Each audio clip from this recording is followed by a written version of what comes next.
Welcome to Pusey House. You're all sitting in the Chapel of the Resurrection. My name is George Westaver. I'm the principal here.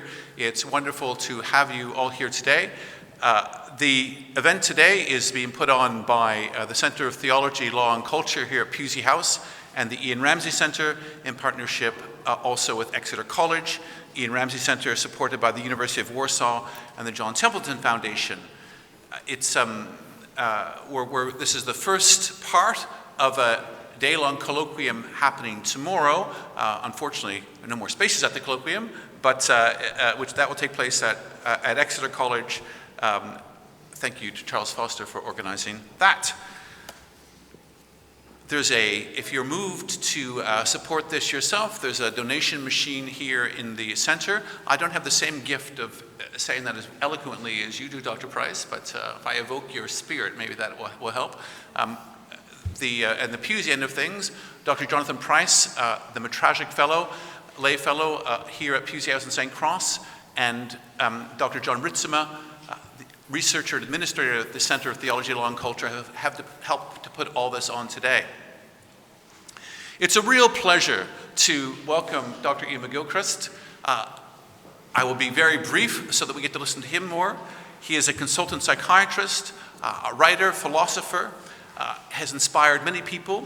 He was a former prize fellow at All Souls College, and the author in particular of The Master and His Emissary and The Matter with Things. The Master and His Emissary, one of those seminal books that changed the way people think about the relationship of psychiatry and philosophy and cultural studies. I was particularly grateful because you helped me to argue that the allegorical and typological interpretation encouraged by the Oxford movement is knit into the matter with things. So that's what I now tell people. I point to you as inspirer of my own research. The talk he will be giving this afternoon is called Dominus, Illuminatio Me, Our Brains, Our Delusions, and the Future of the University. We welcome Dr. Iain McGilchrist. A few months ago, I had a dream. I was at a party in what was clearly, as it is with dreams, part of the Bodleian Library, a beautiful room with huge Gothic windows opening on the street. While we were all chatting and laughing, I noticed that a torrent of water was moving swiftly outside and had already reached halfway up the gigantic windows. I thought, there's no way these flimsy window panes can hold back this weight of water. I saw that we and everything in the room with its cases of fine old books would within seconds be swept to destruction.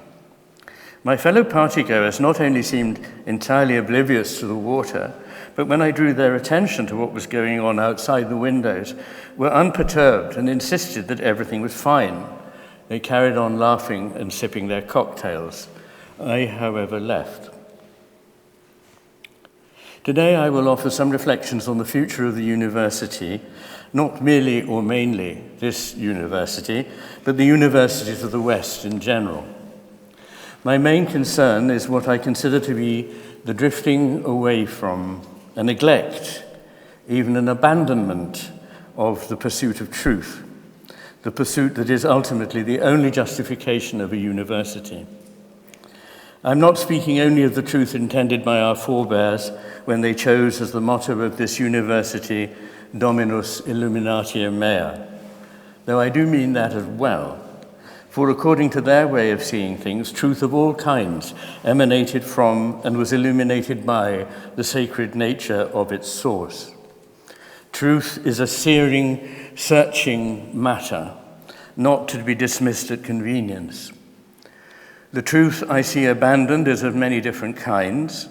For that reason, to the casual observer, each might seem unrelated to the others, but they are related, and insight into what makes them all cohere, indeed makes each of them inevitable, comes, as I shall explain, from understanding an aspect of the way in which the brain constructs the world. I remember when I was 17, hearing the most profoundly affecting speech of my life. I can still see the radio set in my parents' kitchen as I listened to it enrapt. Solzhenitsyn's Nobel acceptance speech entitled One Word of Truth. I assume it must have been voiced by an actor, as this man who had suffered every kind of evil in the attempt to break his will and destroy his humanity was not able to deliver the speech in Stockholm in person. The effect on me, in any case, was electrifying. The title, we are told, is from a Russian saying, "One word of truth outweighs the whole world," a saying which, of course, had ineffable weight in the context in which it was being delivered. It spoke of those who had grown up indoctrinated in a system of lies, built on lies, lies that were so blatant that the only way to maintain them was to punish severely those who in any way challenged them or even demurred at them. Of course, at the time, I realized how very fortunate we were that we lived in a quite different society where discussion was free and where there were no questions you could not ask. But that was then. For over 2,000 years in the Platonic and later the Christian world, the tradition of Western thought, human life was seen as orientated towards three great values: goodness, beauty, and truth. Each of them in turn seen as a manifestation of an aspect of the sacred. During my lifetime, I have seen each of these important values, along with the sacred, repudiated and reviled.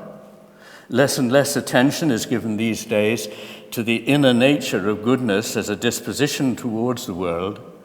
Too often it seems that goodness has been reduced to rule following and good actions determined by a form of bloodless utilitarian accountancy. Beauty is dismissed as irrelevant in an era that respects only one value, namely power, so that no artist now wishes his or her art to be praised for its beauty, only for being powerful. And truth is dismissed, inevitably, as part of the rhetoric of power, supposedly decreed at whim to suit those who hold the power. Everyone, it is argued, is entitled to their own truth. What are we left with?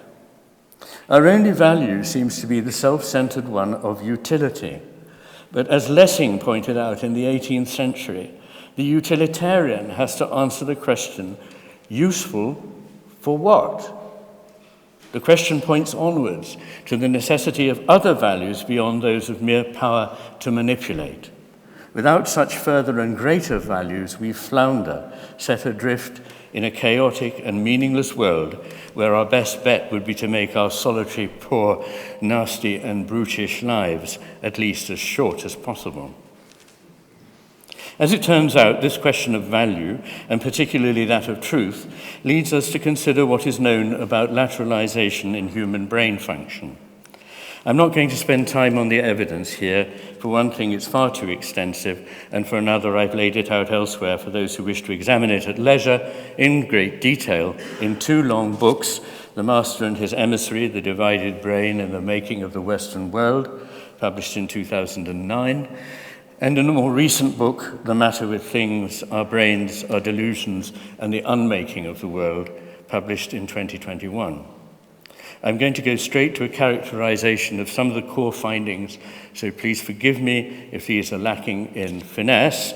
To some extent, that is inevitable for present purposes, as I'm sure you will understand. In a nutshell, each hemisphere has evolved for Darwinian reasons to pay a different kind of attention to the world. The left hemisphere has evolved to pay narrow beam attention, focused, piecemeal, on a detail that we already know and desire and are intent on grabbing and getting, whether it be something to eat or to use in some other way. The left hemisphere exists in the service of manipulation.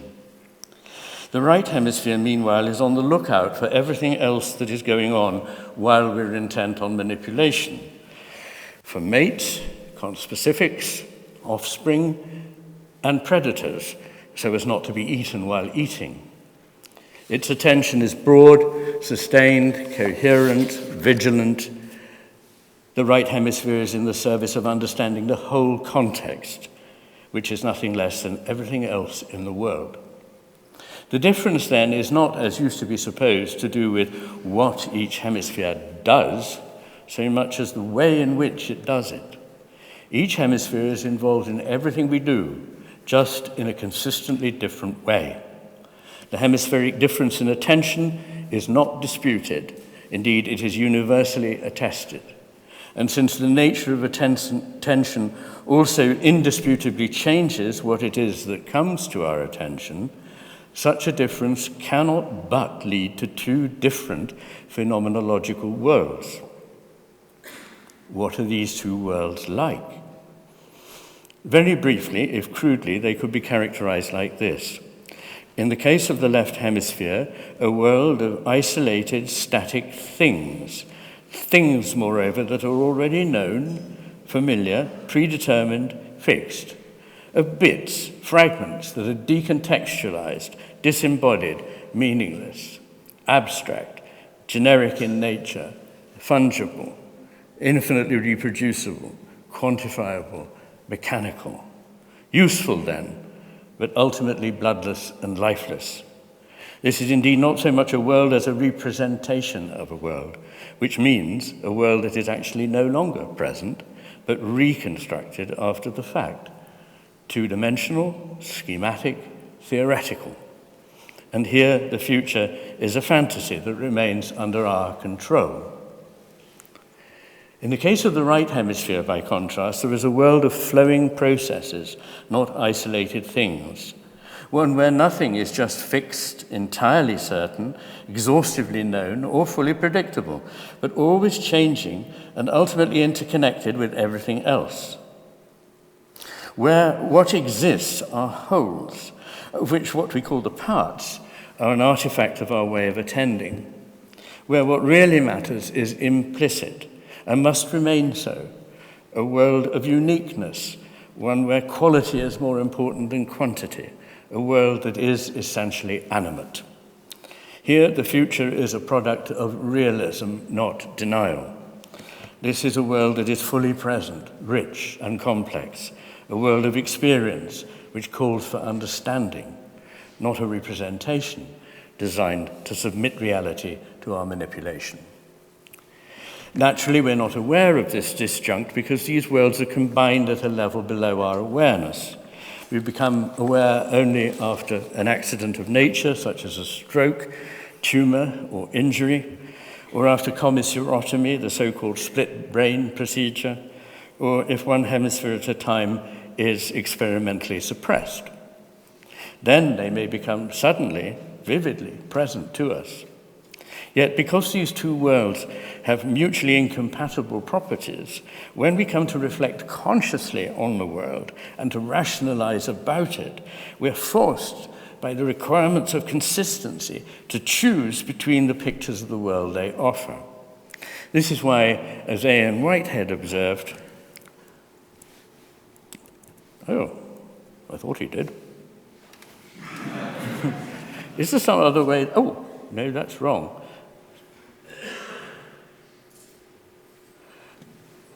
Well, you missed Solzhenitsyn, but you know. And here's the Master and His Emissary. Ta-da, here is the matter with things. And there is Iain Whitehead. Oh, I see the asterisks. Oh, there we are, yes. This is why, as Iain Whitehead observed, this is a very important point, a culture is in its finest flower before it begins to analyze itself. When our lives become very largely mediated by self-reflexive language and discourse, as in our postmodern world they are, we can no longer rely on the wisdom that comes from closeness to the long tradition of a society, to nature, and to the sacred, from narrative, myth, and ritual, from poetry, music, and drama, to sophisticate our understanding. Unfortunately, the two hemispheres are not equally veridical. In terms of our ability to apprehend, take hold of, and use the world, the left hemisphere is superior. But in terms of our ability to comprehend the world, the right hemisphere is superior. In each of what one might call the portals to understanding, attention, perception, judgment, emotional and social intelligence, cognitive intelligence, in other words, IQ, and creativity, the right hemisphere is so much superior that the left hemisphere is on its own has been repeatedly described as frankly delusional. That is not a rhetorical expression. Denial of the facts and delusional beliefs are far commoner in association with damage to the right hemisphere and consequently dependence on the left hemisphere than the reverse. On its own, the left hemisphere confabulates, makes up stories so as to fit with its beliefs. It will frankly insist that the paralyzed limb is unaffected, or, if challenged, deny that the offending appendage belongs to the subject at all. It's yours, doctor. Unlike the right hemisphere, which sees more than one angle and has for this reason been called by V.S. Ramachandran, hello, I've got the hang of this, but only just. No, I haven't got the hang of it. There we go. There's my friend, Ramachandran. The devil's advocate, the left hemisphere doesn't doubt that it is right. I'll read that sentence again. Unlike the right hemisphere, which sees more than one angle and has for this reason been called by V.S. Ramachandran the devil's advocate, the left hemisphere doesn't doubt that it is right. It's never wrong and never at fault. Someone else is always to blame. Furthermore, in what I take to be the four important onward paths towards truth, science, reason, intuition, and imagination, though both hemispheres contribute, the crucial part in each case, including in science and reason, is played by the right hemisphere, not the left. Our predicament is that we now live in a world the understanding of which is largely limited to that of the inferior left hemisphere. Some signs of this include our inability to see the broader picture, the way in which wisdom has been lost, understanding reduced to knowledge, and knowledge replaced by information, tokens, or representations, the loss of the concepts of skill and judgment, the divorce of mind and matter, resulting in a strong tendency to simultaneous abstraction and the debasement of matter to mere lumpen matter for our exploitation, an exponential growth of bureaucracy and administration, everywhere the proceduralization of life, the reduction of justice to mere equality, a loss of the sense of the uniqueness of all things, the supplanting of quality by quantity, the abandonment of nuance in favor of black and white judgments, the adoption of simplistic either-or positions, the loss of reasonableness, which is replaced by rationalization, a complete disregard of common sense, the design of systems not for humans but to maximize utility, deterioration in social cohesion, a growth of paranoia and pervasive mistrust, for if all is not under its control, the left hemisphere becomes anxious and projects its anxiety outwards onto others. Nonetheless, we play the passive victim and abjure responsibility for our own lives. In addition, I might point to the rise of anger and aggression in the public sphere. Like almost everything that used to be said about hemisphere differences, the idea that the left hemisphere is unemotional is wrong. The most highly lateralized emotion is anger, and it lateralizes to the left hemisphere. And there are more indications, but for today's purpose, I'll stop there. I believe it is this intellectually jejune and morally bankrupt approach that has resulted in what has been called the meta-crisis, the destruction and despoliation of the natural world, the fragmentation and polarization of society, a surge in mental illness, a rise in violent crime, and so on. How does all this relate to what I see as the dereliction of truth? There are four main reasons, I think.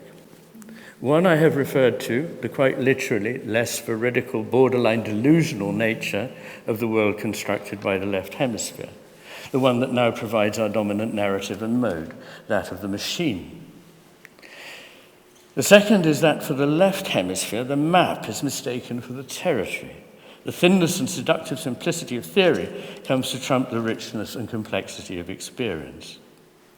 The third is related to this, in that the left hemisphere, unlike the right, prioritizes internal consistency with its model over contrary evidence from life. And the last I have mentioned, each hemisphere has different priorities. The left hemisphere evolved so as to be principally in service of utility and power, so as to grab and get, exploit and manipulate. The right hemisphere goes beyond to those other values that answer the question, utility for what? Values, therefore, such as goodness, beauty, and truth, which are, in my view, not just the necessary foundations of a functional society, but the grounds of human flourishing. Indeed, elsewhere I argue that it is our capacity for love and our capacity to respond to those values and help nourish them that explains our coming into existence at all. It is the reason for there being life. This left hemisphere dominance is inevitably played out in its own way in the university, the realm of teaching and research.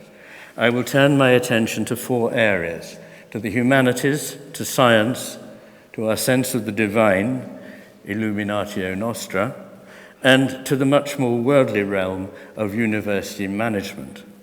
Finally, I will reflect on where this leaves not just the universities, but our civilization as a whole. First, to clear away a misconception. In speaking of truth, I want to distance myself equally from 2 popular false alternatives. On the one hand, naive realism that there just is a world out there that it's our duty to record passively, as if we were Geiger counters or photographic plates, and naive idealism, the view that we make up reality and are therefore free to do so in any way we wish. Each of these travesties misses the important perception that truth is an encounter. There is then no one absolute truth about the world that results from every encounter alike, but there are certainly truths, some things we believe to be truer than others. In the humanities, we should be used to the idea that truth is of this nature. We speak of a musical performance as truer to its subject than another, a critical interpretation of a work giving a truer account than another, and we expect at least a degree of consensus on the matter among those who know enough to recognize a good interpretation when they hear one. There are very clearly better and worse interpretations. As a critic of Hamlet, though no one account is exclusively correct, I could get it indisputably wrong. For example, by claiming the play is really an account of peasant life in Azerbaijan in the 10th century. There being no single fixed truth absolutely does not mean there is no truth. Without truth, we would have no reason to do or say anything at all. Even the statement that there is no truth is a truth statement. Because the left hemisphere is concerned with power, its narrative is always about power. You'll notice this all around you nowadays. It was perhaps inevitably in the humanities that things started to go wrong. Marxist theory, popular in universities in the 60s and 70s, held that truth was merely whatever version of things the ruling class found to suit its own interests. Soon this allied itself to deconstructionism. The insight into the partial truth, that for us truth must always remain partial, quickly morphed into the dogma that since the experiencer inevitably enters into the experience is simply made up, a complete non sequitur. These beliefs were much in the air when I was an undergraduate reading English in Oxford in the early 70s, and I found them not only simplistic but grim. Great literature, it seemed to me, was an awe-inspiring gift that, if treated with respect and approached in a generous spirit, offered to open to us hitherto unknown realms. What was valuable in the poems and books we read, of whatever age and from whatever culture, was precisely their unforeseen nature, their characteristic uniqueness, and the nuances that couldn't be translated into prose without loss, subtleties that could so easily be crowded out by the crude assumptions of the critic. The fashionable isms, I believe, move in exactly the opposite direction, towards the Procrustean bed of the explicit and theoretical, to the sameness of our foregone conclusions, to our self-righteousness, and to the self-importance of the critic. Since those days, Marxism and deconstruction may have become less strident, but there has come into being something on a far greater scale, an array of politically motivated factions, each with its own way of avoiding reading literature and riding roughshod over it. These factions instrumentalize art for their own purposes. With astonishing hubris and abundant pettiness, we sit in judgment on our ancestors as though we were, by definition, wiser than they. We measure them against our checklist that we've drawn up representing the parochial outlook of the last few decades. That list has no historical antecedent and is in opposition to most wisdom traditions around the world. We imagine we are superior because we are blind to many things that they could see. Education is about enlarging, not narrowing the mind. As is well known, the Greek word for truth, aletheia, means unconcealing. This process, however, is a concealing. I'm not a historian, but clearly the same considerations apply to the study of history. There can be no one history, of course, but historians are not thereby excused from the obligation to be as true to all the known facts as they can be. Without this in place across the humanities, there would seem very little point in having university courses devoted to them. It would seem once every view is thought equally defensible, none is valuable any longer. It goes without saying that the only thing worse than every view being thought equally valuable is when all views are deemed wrong apart from one, a position to which we're growing ever nearer if we have not reached it already. I believe this must play a part in the decline in application of university places across the humanities. Not the only part, of course, since future employment prospects play their part too. But the mention of employment prospects raises a question. Why has a degree in the humanities, much favoured by employers in the past, lost its prestige? I suggest two reasons. One is that our culture, if it is still a culture, has turned its back on the humanities in general, part of what I see as the exclusive elevation of a kind of procedural learning devoted to the technical processes over a more imaginative, but certainly no less important, intellectual engagement with the realm of ideas. Once such a process is underway, it creates a positive feedback loop which threatens to see the humanities wither away altogether. Well, that would leave universities, or indeed the civilizations of which they form a pillar, is not something it is possible to contemplate with equanimity. The other reason is that there has undeniably been a lowering of standards, with students coming less full prepared from school, so that much work formerly undertaken at school has to be done at university, coupled with grade inflation, an easing of demands for rigour, thoroughness, and careful scholarship, and the abandonment of scholarship altogether in the face of a demand for relevance, issuing in the rash of studies courses of various kinds that are little more than indoctrination, their conclusions being foregone. Understandably, fewer and fewer intelligent people want to take part in this parody of education. What I'm not saying is that we need more fixed truths, but quite the opposite. We need fewer. The humanist approach, while it holds to truth, is thoroughly opposed to indoctrination with dogma. The fashionable isms, however, move towards, not away from, dogma.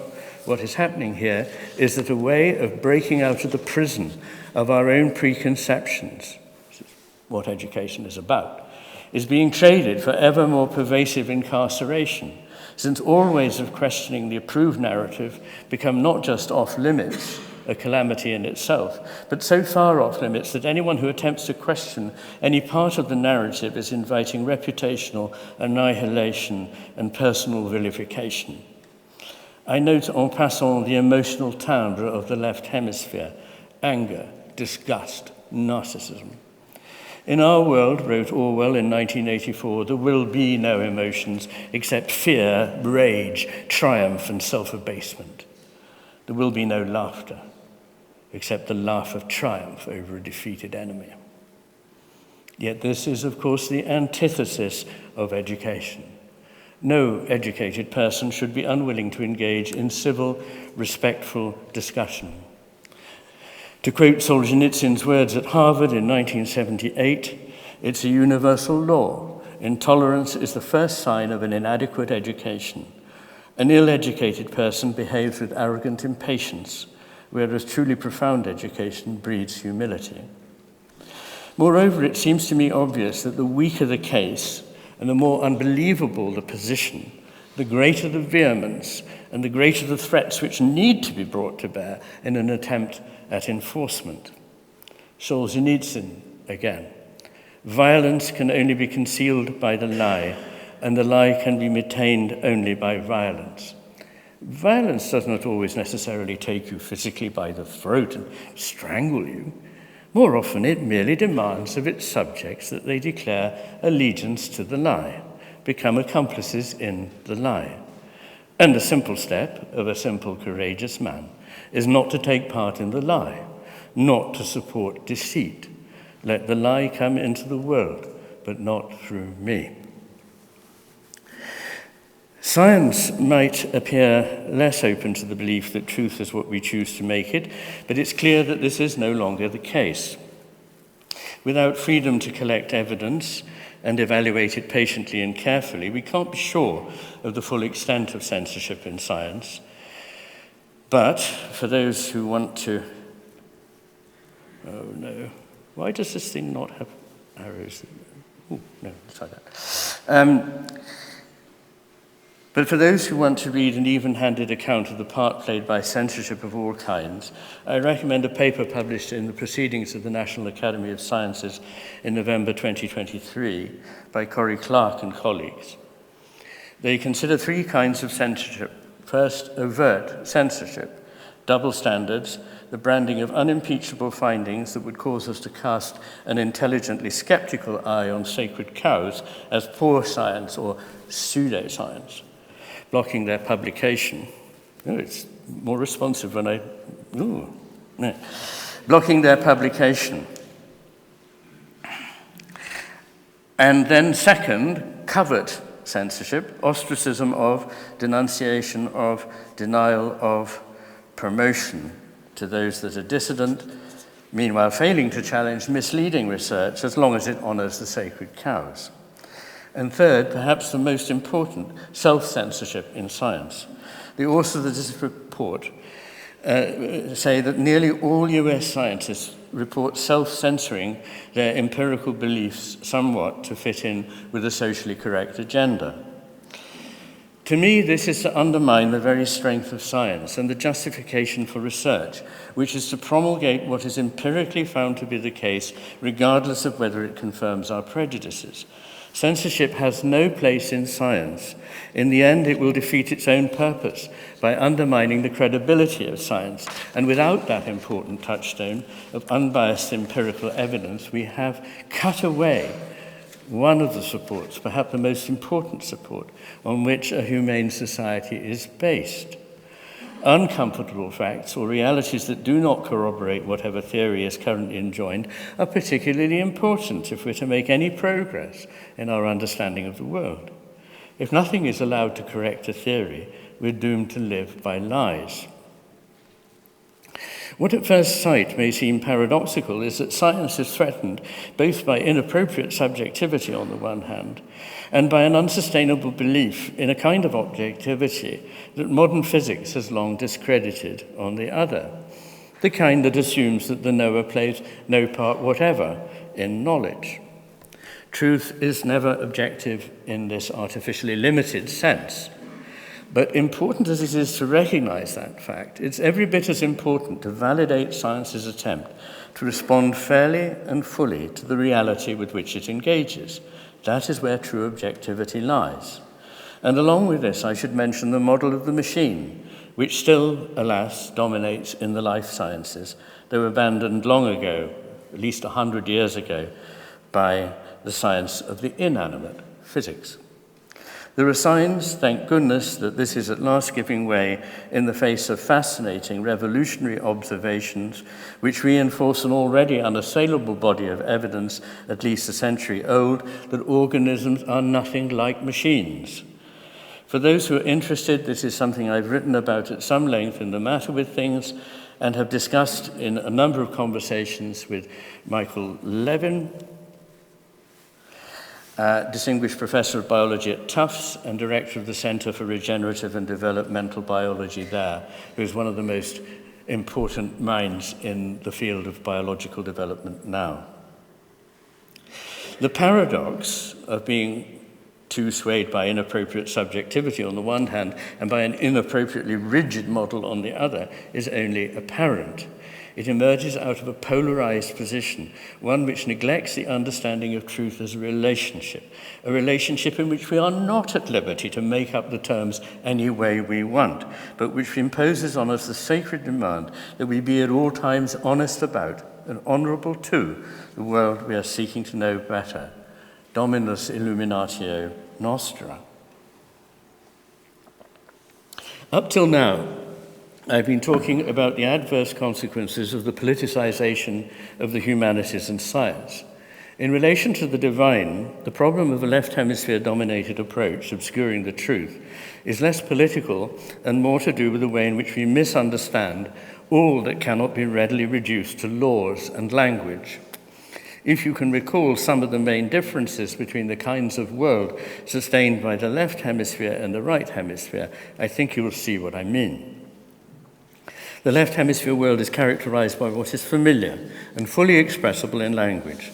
The right hemisphere is more open to and attentive towards whatever is other and can be only indirectly expressed. The left hemisphere is less capable of Keats's negative capability, being in uncertainties, mysteries, doubts, without any irritable reaching after fact and reason. It is thus relatively incapable of the tentative, careful, as Heidegger would say, fürsorgend, reaching out towards what lies beyond what we think we already know. Where the left hemisphere sees things in isolation, the right hemisphere sees processes that are relational. Indeed, its disposition towards the world helps us see that relations are, as I argue, prior to relata. It sees relations in which both parties are inevitably changed. It is alert to what I call betweenness, the importance of context, exemplified by the nature of music, in which the individual notes only become what they are by their being in relation to all the others. It sees that decontextualization and explicitness destroy the nature of whatever lies in a web of interconnectedness. It sees that our understanding has to be participatory, and that the soul and body are not opposed, but discernibly different aspects of one reality. It is better at holding together apparently conflicting positions, whereas according to the left hemisphere, nothing can be separate and connected, precisely measurable and intrinsically imprecise, immanent and transcendent at the same time. Indeed, the right hemisphere is less likely to ignore, simply not see, whatever does not fit the paradigm it already holds. Further, the right hemisphere's understanding of knowledge and belief is experiential, not a simple matter of information in the abstract or acquiescing in a dogma. It helps us to see that belief, I remind you that the root of the word is love, is a matter of dispositions, not propositions, and of unconcealing, not correctness. The word truth is cognate with trust. The right hemisphere understands metaphor, myth, narrative, drama, music, and poetry, all of which are commonly hard to understand when there is right hemisphere damage. The richness of these implicit paths to knowledge, which also include ritual, is intrinsic to any spiritual understanding.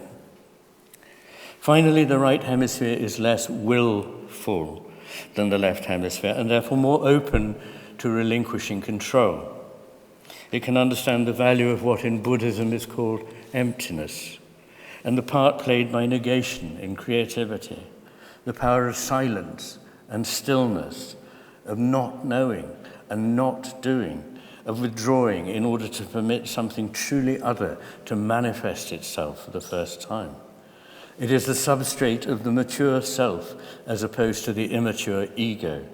It can understand that suffering can be generative, and it can understand the valor in vulnerability and the dark side to what we think is merely good. None of this makes sense to the reductive materialist, and this is another reason and another sense in which the left hemisphere leads us away from the truth of the divine. But there are still other paths in the abandonment of truth, darker than those we have discussed. In a world dominated by left hemisphere modes of being, two important developments could be predicted to proliferate. Administrative control, evident in the decline of every civilization, and machine learning. Both depend on algorithmic paths that are linear and sequential, the kind of thinking that neglects context and the existence of Gestalten, wholes that cannot be reduced to their parts, and substitutes group characteristics for individual uniqueness. It also doesn't understand attachment to place and tradition, literally the handing down of hard-earned wisdom. Indeed, it can have nothing to do with wisdom at all, or the body and its emotions, or the realm of the soul. A kind of thinking, in other words, that is biased towards machines and against human life. After the war, Theodor Adorno saw developing all around him what he called die verwaltete Welt, the administered world in which everything was controlled, proceduralized, and devitalized. One where a new form of total control had taken root in the form of a self-legitimizing bureaucracy. He quoted the Austrian writer Ferdinand Kürnberger, "Life no longer lives." Who does not recognize with a chill this diagnosis of the modern human predicament? And he points out that it's not even the triumph of the logical, since administration serves to rationalize the irrational, which explains why its workings and outcomes are often deeply unreasonable.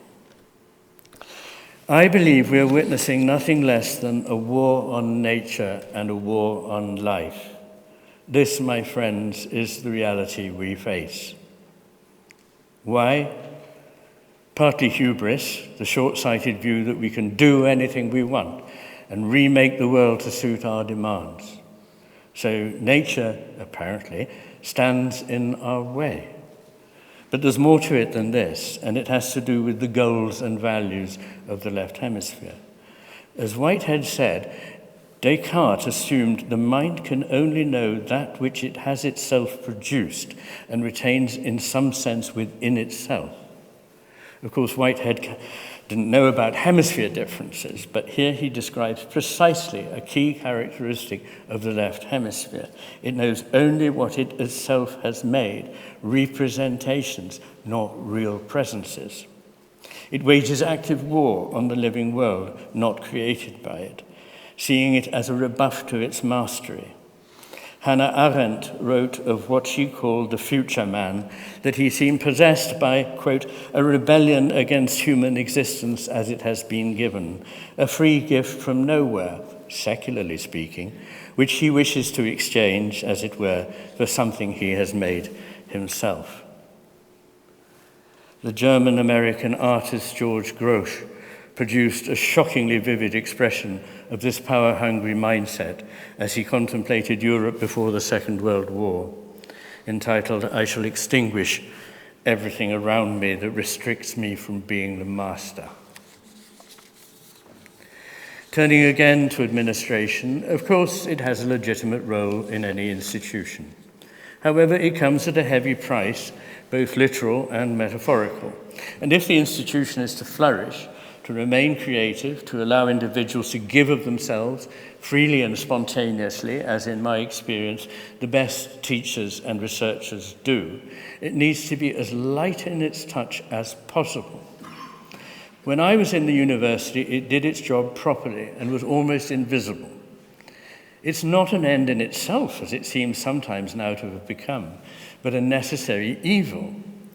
To quote William James, most human institutions, by the purely technical and professional manner in which they come to be administered, end by being obstacles to the very purposes which their founders had in view.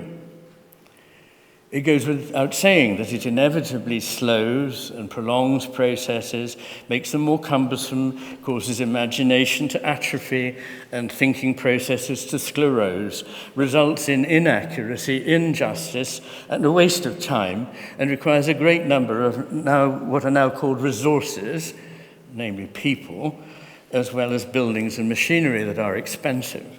It gives the mediocre unexpected power over the talented and favors those who are not trained or experienced in doing what the institution exists to further, be it a hospital, a school, or a university, over those who are.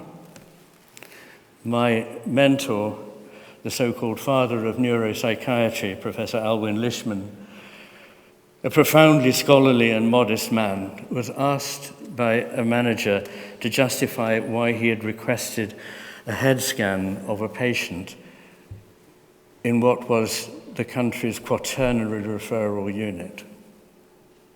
He reflected that when he had to account for his actions to a bureaucrat, it was time to retire, and he did. The humane teachers and tutors from whom I learnt in the humanities would rather have retired than submit to the exercises in political retraining and box-ticking that would be required of them now. They would see them as part of the problem that they, as educators, were trying to redress. All this is patronizing and damages initiative and morale. It is a growth that ultimately threatens the viability of its host. And the proof of this in the case of the university is escalating costs that are a burden to students or the taxpayer and result in recruiting wealthy students from around the world that can afford the fees, a sense of fear and conformity in what should be a place where ideas are free to be explored, and a fall in applications, especially among those groups that this very expensive new bureaucracy is in place to discriminate against. For what is happening is that three interlocking left hemisphere manifestations are at work. First, there is the failure to believe in truth in the humanities, and now even in science, unless it conforms to the preferred narrative. Then there is the expansion of administrations everywhere to ensure that all appearances confirm this narrative. And third, the advent of more sophisticated AI that both monitors our speech and actions and produces simulacra of real human thought. AI finds its natural home in organizations whose desire is ever greater control of other human beings. Quite apart from the many ways that AI can be used to infringe our liberty and to make possible totalitarian control of a kind never heretofore seen, how, on the simple daily level, will we be able to assess the ability of an individual student or the achieved standard of their work when AI can be relied on to write an essay? How will we assess the evidence in court? And with the humanities and science buying out of the pursuit of truth, how will any of us in the future know what to believe about anything at all? If you ask ChatGPT to answer a question, it does a trolley dash around the internet and comes up with a vanilla milkshake. What is prominent on the internet is not necessarily truer than what is not. And as more and more of what goes to prominence on the internet turns out to be generated by machines like ChatGPT, how can we ever escape this hall of mirrors to find a glimmer of truth?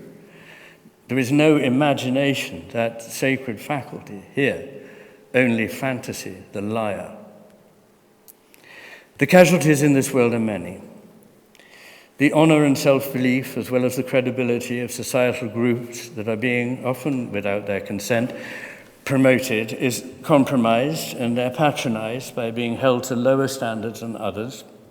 Unjust suspicions may attach to individuals who succeeded through their own valiant effort, suspicions which cannot easily be disproved. The honor and self-belief of social groups that are disfavored, where the scales are tipped against them, is compromised. They become resentful of being reviled for being who they are, feel the smart of injustice, and become demotivated. Universities are or should be centers of excellence. Instead, the left hemisphere mentality of administrators seems to wish to remake them in its own pedestrian image, as it is also doing in hospitals and schools with widely damaging effects. I speak from experience. We now have difficulty recruiting nurses, doctors, teachers, and police, principally, I believe, because they see the institutions in which they would work as having comprehensively lost their way. We cannot afford not to have the very best pilots, surgeons, engineers, and soldiers. Why would we be willing to have the less than best thinkers, teachers, and scientists. We live in an increasingly dangerous world, one where if we are to survive at all, and especially to maintain and defend a free society, we need to regain a truer understanding of our history and values, to regain some self-respect, and promote and rely on only the very best people. Instead, we appear to be actively finding ways of doing the opposite. You may be sure that the totalitarian regimes that may one day subjugate us have no intention of handicapping themselves in this way. We even reward particularly those who would attack the tolerant society that therefore is so easy to attack. Once it is gone, this tolerant society, be sure that we will all be, how to put it adequately, worse off. Arendt wisely warned that a loss of faith in institutions is a precursor to totalitarianism, and if people are losing faith in them, I think I can see why. Freedom of speech is historically rare and precious, the result of battles fought and sacrifices made by our ancestors over many centuries. As Arendt put it, this society no longer knows of those higher and more meaningful activities for the sake of which this freedom was won. Whatever some people may say, I believe racism and sexism are racism and sexism. Injustice can't be fought with injustice, only with justice. This was the burden of Martin Luther King's most famous speech. In all this process, we see the same inversion of meaning in language that other far-sighted individuals, Orwell, of course, being prime amongst them, foresaw. An extreme, ill-evidenced, anti-libertarian position is called liberal. The merest attempt to see a more balanced picture is considered extreme and illiberal. In one world, even a facial expression is considered by some to be an act of aggression. Meanwhile, actual physical violence against someone who merely disagrees with you is condoned and even approved. I'm speaking of North Korea, of course. But I'm also speaking of here. In this way, the truth is travestied. In the origins of totalitarianism, Hannah Arendt wrote, the ideal subject of totalitarian rule, I don't know if you'll be able to see this, but I hope I can be heard. The ideal subject of totalitarian rule is not the convinced Nazi or the convinced communist, but people for whom the distinction between the fact and fiction, i.e. the reality of experience, and the distinction between true and false, i.e. the standards of thought, no longer exist. What I've tried to outline is a vision that explains why what we see when we look at the plight of our modern university is not a number of diverse, unrelated problems, but a coherent predicament that could have been predicted, and by some far-sighted individuals was predicted. We've abandoned a serious search for truth, one in which we must be prepared to find that the truth is other than we've already decided. Otherwise, it is not a search for truth at all. And this state of affairs has come about because we've become heavily dependent on the model of the world offered by our less imaginative, less intelligent, less intuitive, and less reasonable self. A model that favors the machine over the human being, death over life. It is one that is corrosive of what is beautiful, what is good, and what is true, and has no place in it for the sacred. The early 20th century philosopher Max Scheler was much concerned with questions of value. When he died in 1928, Heidegger, who gave his funeral oration, described him as the most potent force in the world of philosophy at the time. Scheler calls the human being ens amans, the being that loves. In its place, we have Homo economicus. In the world we live in, reductionist materialism inverts Scheler's perception, and in a thoroughly cynical assessment of what it means to be human, we have exalted the individual ego over all else. It has rendered many virtues, including but not confined to beauty, goodness, and truth, neglected and abandoned. These values, I believe, far from being human inventions, are ontological primitives, since they're aspects of the ground of being itself. Our capacity to respond to them and draw them ever further into being is our privilege and indeed our purpose. We can, of course, also ignore them, devalue them, and cause them to wither away. At what cost to us personally and to the whole of humanity, we can only surmise. Shaler thought there was a hierarchy of values, with those of pleasure and utility, the values of utilitarianism in the left hemisphere, at the lowest level, and rising by stages to that of the holy or sacred, which he considered the highest. A value which I suggest is incomprehensible to the left hemisphere. In between were first the Lebenswerte, or values of life, such as courage, magnanimity, nobility, humility, and loyalty. And then the geistige Werte, the values of mind or spirit, such as beauty, goodness, and truth, which I suggest are better understood by the right hemisphere. The left hemisphere's raison d'etre, being, power, and control, it naturally puts values of utility and hedonism, those of the lowest rank in Shaler's pyramid, first. I may be wrong, but it's my distinct impression that there has been a decline in courage, loyalty, nobility, and humility in our society. Indeed, in all behavior that carries its costs up front, rather than concealing its sting in the tail. Speaking the truth takes courage, and it would seem that those in the institutions of government, science, and the universities would rather conform than confront untruth. The powerhouses of intellect, the universities, have lost their nerve and become passive, conformist, and feeble, and excessively bureaucratic.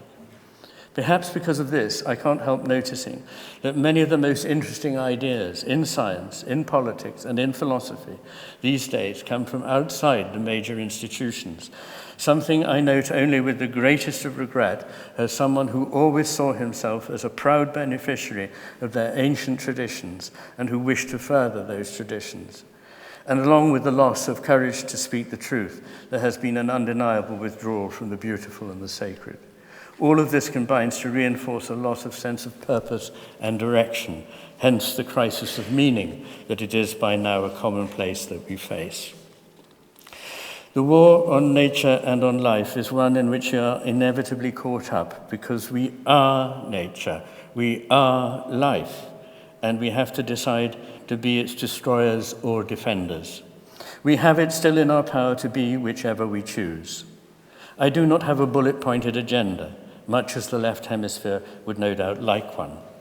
Rather, I'm calling for a defense of values that will cost each of us something personally, to name, not acquiesce in, what we know to be untrue, to hold to standards of excellence, to expect much of ourselves, to hold to respect for others, and to listen to points of view with which we disagree, not only those we endorse, to espouse compassion in place of vehemence and self-righteousness, to embrace humility in the acknowledgement of our necessarily limited understanding, to find once more a sense of wonder in the face of the complex and beautiful cosmos. To do this will help us grow, not stunt our souls. When Solzhenitsyn asked himself what had given rise to the catastrophic brutalities of the 20th century, his conclusion was that men had forgotten God. In a speech given in 1983, he repeated, "If I were called upon to identify briefly the principal trait of the entire 20th century, here too I would be unable to find anything more precise and pithy than to repeat once again, men have forgotten God." More than this, a positive hatred of God, he thought, was the principal driving force behind the philosophy and psychology of Marxism-Leninism. Militant atheism is not merely incidental or marginal to communist policy. It's not a side effect, but the central pivot. I would bring that up to date by pointing out that, sorry, that's a little bit previous. I would like to bring this up to date by pointing out that totalitarianism and extremism no longer manifest among us so much in terms of Marxism-Leninism as in the strident voices of what Matthias Desmet calls mass formation, in which individuals are united not by reason and tolerance, but by propaganda, ideology, and fanatical narratives. This is his great book, The Psychology of Totalitarianism. We must rediscover courtesy and compassion, the virtues of openness and a sense of perspective. But this is another way of seeing we must stop hating God. The hatred of God is indeed a fascinating phenomenon, one more and more evident in our time, and not just in political philosophies, but in the vox pop of media scientists. Milton saw it all. Lucifer, the bright, the trusted emissary of the Master, cannot bear the imputation of anything higher than he. We must make sure he does not win the day. We must hold fast to the dedication of this university. Dominus Illuminatio mea. Thank you.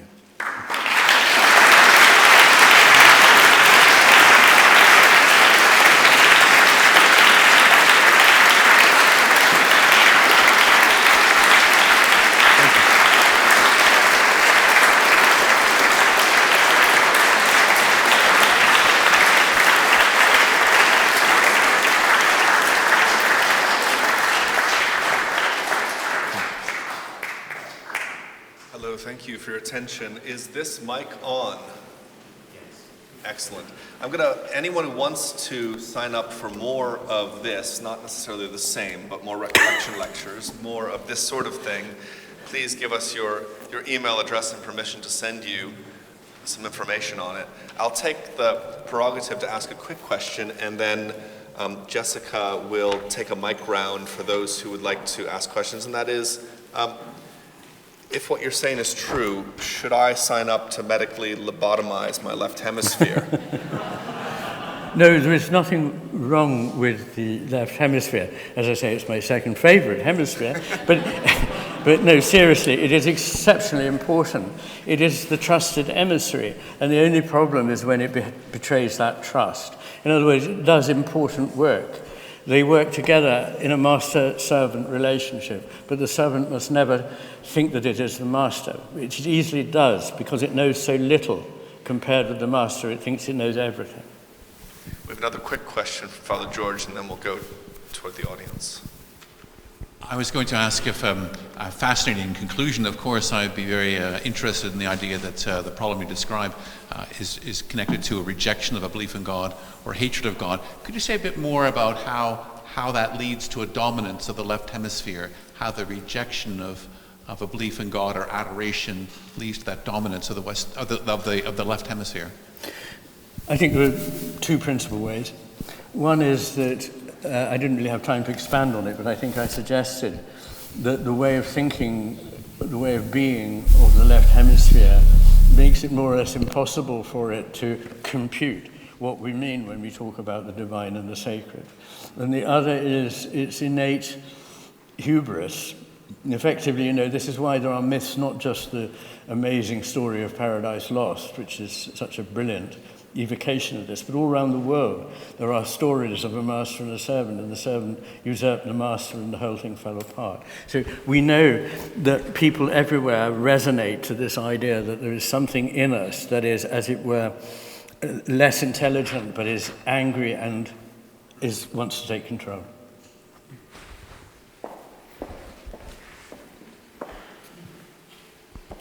Thank you very much. Thank you very much for your talk. Perhaps with regard to your concluding remarks about hatred of God, and that in Marxism-Leninism you have this, that's at the core of Marxism-Leninism, this hatred of God.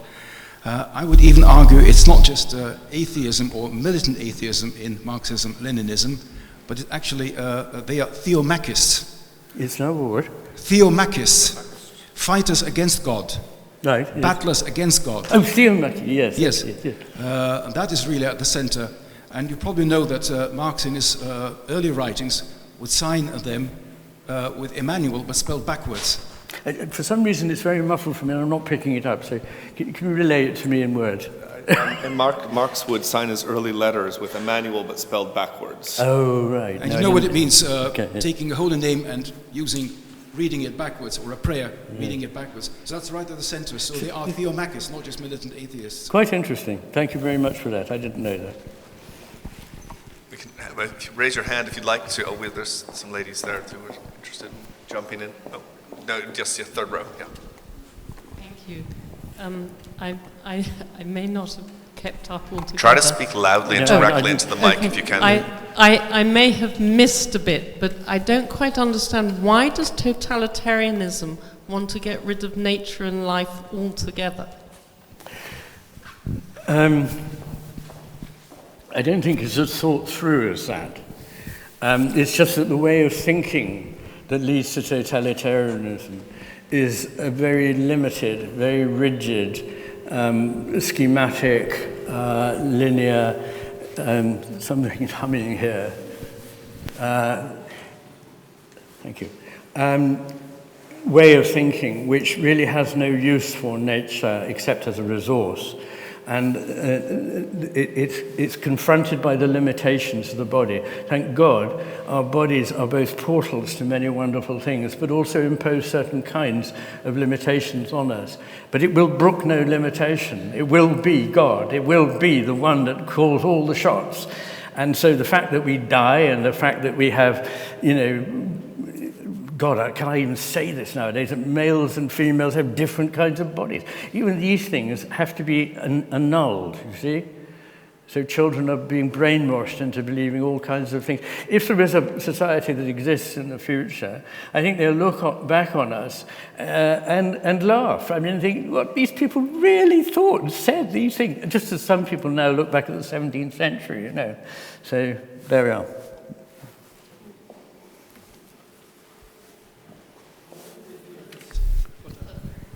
I wondered if you could say a few things about modern psychiatry and how it fits into your picture of the world, and also, if timed, a comment on left-handers.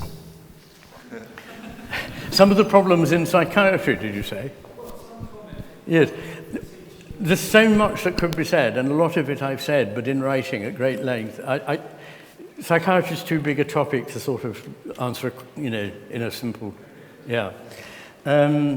Left-handedness is not really my particular concern, but I tackle this in the very first few pages of The Master and His Emissary. And I point out that logically there are three possibilities. Either the left-hander has the brain exactly standard issue, like the right-handed person, and these all exist, or they have the complete inverse, so everything that normally you'd say right, you say left, or much more commonly, there is a sort of mix of things going on. It's very difficult to generalize about left-handers. They are a much less homogeneous group. But what is interesting about left-handers is that they are overrepresented at the bottom and the top of almost all scales of skill and achievement. So, there are far more left-handers than you would expect at the top and at the bottom. A question from a left-hander who wasn't sufficiently offended by anything in the first few chapters and went on to read the whole of the book. In drawing towards your conclusions, you Could you speak directly? I really can't hear it. Directly. Was it In something drawing about Charlie towards- Chaplin, or did I get that wrong? No. No. I'm a left-hander who managed to get through those chapters and into the rest of the book Oh, yes. without being too offended. Thank you. My question is, towards the end, as you were concluding, that you gave us a call to arms almost for a defence of values that will cost us personally, and you also you said that the servant should never usurp the master, and the hubris of the servant shouldn't triumph. So practically, what can we be doing to Okay. answer to respond to your call to arms? Yes. Well, yeah. A number of things. I hinted that, first of all, it was something that required an inner answer, not just an answer out there. There are things we do need to do, this is quite true, in the external world, but some of this is about having a different vision of what a human being is and what the world is and how they relate. This is the essential problem. And I believe that even if we could, by some miracle, reverse the destruction of the forests, the poisoning of the seas, the running out of existence of indigenous tribes, all the things that we're busy doing, even if we could, it would profit us nothing, because we would still be the same entitled, power-hungry, dissatisfied, miserable specimens of humanity that we've made ourselves by this left hemisphere allegiance. So there are bullet points, and sometimes if pressed, I give a few. It's like, all right, here, have a biscuit. But but the left hemisphere loves, God, there's something going wrong. We need 6 bullet points. Let me get them down. We've done them. Or we'll be well. Or we'll not be well, because it's not about doing things. It's about being somebody different. We need humanity to have a great wake-up call. And I actually now believe that, I'm not a Bible thumper or anything of this kind, but I now have come to see that, in fact, unless there is a returning to the idea that there is more in this universe than we understand, that there is something divine there that is allied to love and beauty and complexity, that unless we see that, we are lost. We have time for 2 more questions, perhaps Rebecca, and then the fellow there who has his hand up. Yes. Thank you so much. I think you started answering my question in your last response, but one of the things that came to mind when you were speaking is that from a practical perspective, what do you believe psychiatry brings to the practical application of what you're saying? So, for example, the role of the body, the role of emotional self-regulation, for example, practical things that people can do to get out of this state, which is excessively kind of thinky and argumentative and dominating, because it seems that language is very central to that. And so, to some extent, to respond by arguments almost seems counterproductive.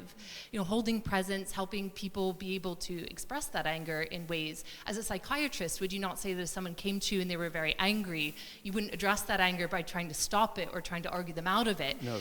And in that sense, is it, fighting injustice not just with justice, but with love? And what kinds of practices might we be doing to have conversations in a different way rather than come up with more complex arguments? Look, you've raised a very good point.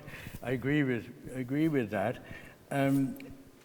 What you're really saying is confrontation is not the best way to make progress. I believe that we now, because that is the way the left hemisphere does things, is attacked, that is now the way we are trying to solve things. However, my view is that we need, everything is an encounter. Everything is an encounter. Relation is at the bottom of existence. Everything that exists is fundamentally relational. So if we lose relations, if we alienate, you're in that group, I'm in this group, we can't talk. This is the most terrible thing we can do. We need to, as I say, get back to a kind of reasonableness, a kind of kindness, a kind of not going wishy-washy about what you believe, but saying, well, that's very interesting. I have thought about that, but I always come up with this. What do you think about that? There is a way of modeling a conversation, and I sometimes think that almost everybody should have to do couple therapy before they're launched on the world. Because in couple therapy, there's a very fine technique, which is that 2 people who can't get on come to you, and you ask one of them to explain something, and the other person butts in and says, no, you'll have your say uninterrupted in a minute. Now, let me hear more about what it is you want to say. And then when you turn to the other party, the first thing you say is, what did you just hear your partner say? And that is the most revealing moment, because then you realize, I wasn't saying that at all. Now, if we could do more of that, If children could leave school having learnt, arbitration skills, how to see both sides of a question. In fact, I think all children should be taught to speak for a certain point and then speak against it. I can make a very good speech in defense of the left hemisphere, but I think one has to be able to be more flexible than we're trained to be. We're trained to become in this box, in this category. And this categorization is what I think is anti-life and dangerous.